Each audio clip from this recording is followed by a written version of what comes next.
Hello, welcome to the Address of Fear. If you love horror stories, don't forget to subscribe to our channel. If you're ready, let's get started.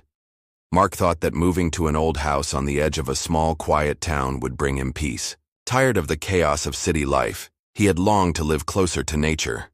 But the century-old cemetery right next to his new home gave him a feeling that was far from peaceful.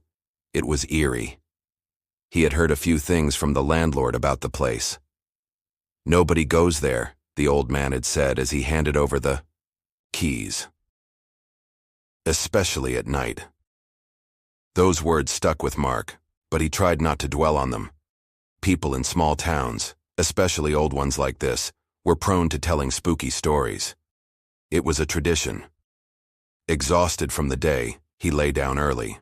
The old wooden floors of the house creaked faintly, and the wind outside made the branches tap at the window. Everything seemed normal. But then, at midnight, he suddenly woke up. At first he didn't know why. A light breeze and rustling could be heard from outside, maybe an animal moving through the brush. But then, a different sound reached his ears. Faint, delicate sound. Crying. He strained to listen. Was it a woman? Or a child? He couldn't be sure. The sound was coming from the cemetery. Sitting up in bed, he moved closer to the window. Peering through the curtains, he could only see the shadowy silhouettes of the gravestones in the darkness. There was no one in sight, but the crying sound was still there. Mark took a deep breath. A voice inside him urged him to lie back down and wait until morning. But another part of him was curious. What could be the source of the sound? Was someone out there? Could someone be in need of help? Mark stared out toward the cemetery again. It looked like something had shifted among the dark gravestones. Was it just the wind playing with the shadows, or was someone really there? In the stillness of the night, the crying suddenly stopped. A chill ran through him. That was much worse. Mark swallowed hard. He pressed his hand against the cold window pane and took a step back. He waited for a few more seconds but heard nothing. Now maybe it was just exhaustion. The journey, the move, the stress. It could be playing tricks on his ears. But something in his gut told him that things weren't over yet. Mark locked the bedroom door and climbed back into bed. But he knew he wouldn't be able to fall asleep easily again. Because that night, he had realized something. He was not alone in the quiet town. When Mark opened his eyes again, he saw that it was already past midnight. The same crying sound. The same sad whisper-like crying he had heard the night before but couldn't pinpoint. This time, though, the sound seemed to be closer. His body tensed involuntarily. His heart began to race. He wished it were just a dream, but when he listened carefully, he knew the sound was real. He sat up in bed and listened for a while longer. There was an unease in him. He needed to find out what was happening. In the cold of the night, he got out of bed, turned on the light, and moved toward the window. Looking out, he could see the narrow path leading into the cemetery, and yes, the sound was coming from there. Despite the fear creeping up on him, Mark grabbed a flashlight and quickly put on his coat. When he opened the front door, a sharp wind hit his face. The air was colder than usual. He started walking slowly toward the cemetery. With every step, the silence grew heavier, and his unease grew stronger. Between the hum of the wind, the crying would stop for a moment, then begin. Again. As he got closer, Mark felt the cold seep into his skin. The air had become even chillier. He paused at the entrance of the cemetery and held his breath. It stood there in the darkness, like an eerie shadow. He turned on the flashlight and stepped inside. His eyes scanned the silhouettes of the old gravestones. The branches moved in the wind, as if playing with the shadows. But among those shadows, one seemed different from the rest. When Mark directed the beam of his flashlight deeper into the cemetery, he saw a faint figure standing by a grave. It was wearing a white dress. It stood there indistinctly, its head slightly bowed. The crying sound was definitely coming from it. Mark's breath caught in his throat. Was this real? Gathering all his courage, he took another step forward and asked with a trembling voice, "Hey, "Are you okay?" But the figure didn't move. When Mark lifted the flashlight higher, the crying sound suddenly stopped. Silence.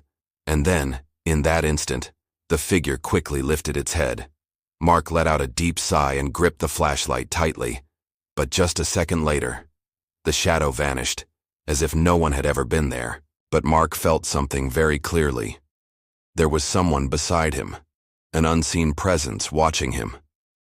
And this time, he knew he wouldn't be able to escape so easily. Throughout the day, Mark couldn't shake the unease he felt.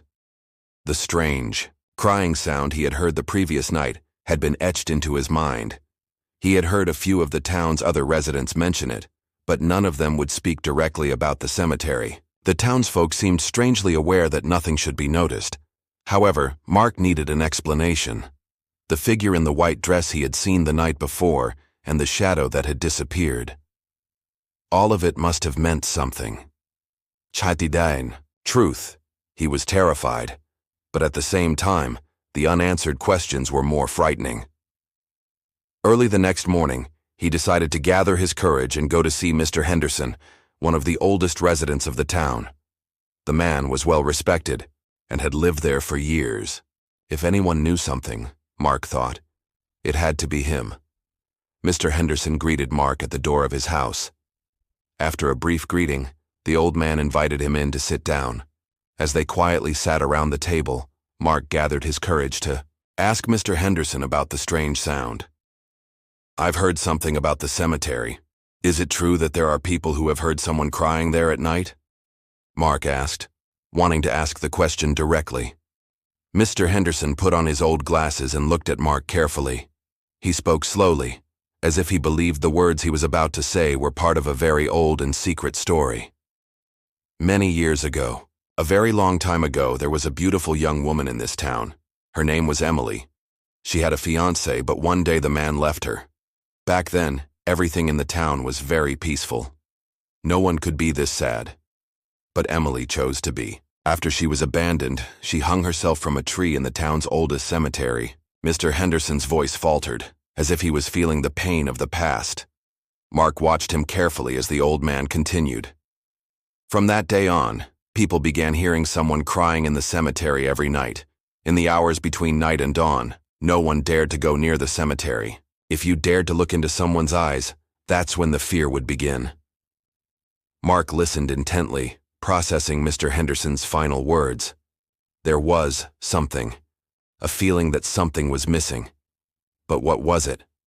Mark returned home waiting for the night.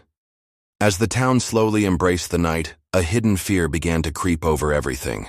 Mark gathered his courage, and he would pass through the dark night toward the cemetery once again. As the hours passed, the air outside grew colder. Mark took his flashlight again and walked toward the cemetery. With each step, he felt further. Away from the town and alone in the dark, he felt even more isolated. But this time, his unease was much stronger. He walked quickly and soon reached the cemetery. The crying sound was heard again, but this time, it was closer. Mark quickened his pace, heading toward the source of the sound. The noise was coming from the head of a grave. A woman was crying. Mark wanted to solve everything. After all, he had heard it before. The figure in the white dress, right? He directed the flashlight onto a grave. He took another step forward, and then he met a pair of glowing red eyes. Mark's hand shook as he directed the flashlight toward the shining eyes. The eyes appeared in a motionless figure at the foot of the grave. There was an endless void. The eyes were filled with fear and torment, but at the same time they seemed to be waiting for something. For a moment, Mark felt as if he had lost his voice. Everything was so real, yet so terrifying. The eyes were drawing closer as if pulling him in. Shaking slightly, he asked, Who is there?" But the eyes didn't answer.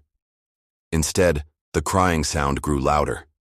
The sound was now echoing in his ears, and his tension was increasing with every passing moment. And then, those horrifying eyes vanished. Mark swung the flashlight but found nothing. The eyes had briefly existed, and then seemed to have retreated deep into the grave. It was as if the figure had disappeared. The air suddenly grew even colder. Mark felt his heart racing. Terrified, he hurried away from the cemetery without looking back. But something was there. Those eyes, they were still following him. Mark tried to run faster, wishing he could get back to the town as quickly as possible. But everything suddenly spiraled out of control. The terrifying red eyes and the crying sounds were still echoing in his mind. It was as though the fear surrounding him deepened with every step, and a force was following him. As he ran, he stumbled on a gravestone and lost his balance. He fell to the ground, tumbling roughly, and his knees slammed into the stones. A painful cry escaped from his mouth as he tried to protect his face with his hands. His whole body was trembling, but even in that moment he noticed something else. This place felt strange. The air outside grew suddenly cold again, and the mist of his breath shimmered in the air. The cemetery seemed to have set a trap for him. As he lay still on the ground, near the gravestone he had hit his head on, he heard a muffled whisper. "Why did you come?" Mark held his breath for a moment and looked around carefully. At that moment, he felt as though he had disappeared from the entire town. In the air there was only that muffled whisper. The voice seemed to come from the grave. His heart started racing again. The voice, it was so close and clear that he felt if he focused a little more, he would realize someone was right in front of him. But there was no one around. He slowly turned his head, and his eyes moved toward the grave. There was strange movement in the earth. It seemed as though the cemetery was pulling something up from the depths. But what was it? Suddenly, a thin, pale hand reached up from the depths of the grave. The being beneath the ground began to dig its way out. The earth slowly shifted and the hand continued, as if it would never pull back. Mark didn't know what to do. He tried to get up immediately, but his body was still trembling. He wanted to scream, but his voice caught in his throat. The movement of the hand felt like a black hole pulling him in. Everything was slowly decaying and collapsing. For a moment, as the hand kept digging deeper, he had a sense that everything would end. Something was coming, and it was very close now. He slowly pushed himself up, but the surrounding darkness was so oppressive that he just wanted to run away. Yes, he had to run. Everything pointed to that. But that hand, that thin, pale hand, was rising right in front of him. Mark struggled to breathe as fear tightened around his throat with each passing second. He had an instinct in his mind. This entity was waiting for something from him. At that moment, a scream was heard, as if everything was collapsing upon them. There was another sound coming from the grave. But this sound was something else. It was a call. And that sound was beginning to approach Mark. The clouds of fear slowly gathered in his eyes. He began to think that it was all just a game, but he was too terrified to continue. He had to escape now, from here. Mark took one last step back. He had missed his chance, but this time, he managed to escape. His body and mind were still engulfed by the sounds coming from the grave. His steps were determined, running rapidly, from one place to another. But something was there. Something horrifying that he slowly began to realize. That pale hand, emerging from the depths of the grave, was watching Mark. That night, Mark decided he would never return to the cemetery, but the feeling inside him would never leave him even years later. Mark, gasping from fear, quickly distanced himself from the cemetery. With each step, the growing fear and panic inside him intensified. He could still feel the glow of that thin, pale hand and the red eyes before his eyes. He needed to escape. Every second, the tension was mounting. With each step, the whispers coming from the depths of the grave seemed to be getting closer. Finally, trembling all over, he opened the door to his house. He entered and quickly locked the door. The peace inside the house, with its dark and oppressive atmosphere, was the only place he wanted to escape to. But in almost every corner, he remembered the terrifying entities he had encountered before. The cold in the air froze his body, as if the fear from the cemetery had followed him home. Mark quickly closed all the curtains. He turned on every light and checked every corner of every room. A feeling inside him warned that even this safe space could be a deception. But what could he do? Instead of running, he took refuge in his house and tried to breathe deeply. his chest rising and falling, rapidly. He stood still for a while, unsure of what to do or what to think. But then, he heard a sob. He remained silent for a few seconds. The sob came from deep within, faintly, as if from somewhere very close. When he listened more carefully, he realized that the sound was familiar. Yes, it was that crying sound, but it wasn't in the cemetery anymore. It was in the house. Mark, trembling like a leaf, started listening to the direction the sound was coming from. Every slight breeze entering the room frightened him. The sob was heard once again, but this time from the corner of the bedroom. The sobs continued, gloomy and persistent. The sounds were so mixed that it was impossible to tell if it was a child or a woman. But the pain and sorrow coming from them completely overwhelmed him. Mark stepped back and slowly began walking toward the corner of the bedroom. Slowly, shivering but also curious, he tried to understand the source of the sound. And there it was. In the corner of the bedroom, near the dark side of the room, there seemed to be something. A shadow.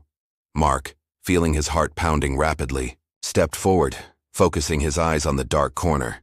But the light could not fully illuminate the corner's darkness. The sound was getting closer, and the deep sob seemed to tighten his chest. For a moment he closed his eyes. His feeling that something was going to happen grew stronger. He slowly turned his head, and with a great tremor, leaned toward the corner. And then, he noticed something moving slowly. A hand, sliding from the ground, began to rise slowly. White, pale fingers were not coming from beneath the earth, but from inside the room. They reached out. The movement of that hand almost froze Mark completely. He tried to scream, but his voice caught in his throat. Fearing to see the owner of that hand, he quickly opened his eyes, and a figure slowly emerged from the dark corner and made its way into the center of the room. With each step, the faint crying sound grew louder. The sobs were so clear, but no one was visible. All he could see were white clothes and a pale face. Emily, Mark thought. As if hearing this name, for a moment, everything began to make more sense. But no matter what, this entity was now in his house, and that entity was looking at him. Every sob seemed like a question. Why did you come? Mark could no longer bear to hold his gaze on that terrifying figure. At that moment, he realized everything had meaning, and he was trapped in a kind of helplessness. Now, in the house, everything had gotten worse. The entity was slowly approaching him. At that moment, when he could no longer move in fear, it was his turn to scream. But unfortunately, no one would hear him. For a moment, Mark stood still, as if forgetting to breathe, staring at the figure in the white dress. Noticing the silhouette in the dark corner of the bedroom seemed to drain all the strength from him in an instant. He had become unable to hear his voice. He was so terrified that he could no longer feel his body. The only thing that existed was that entity, beyond everything else.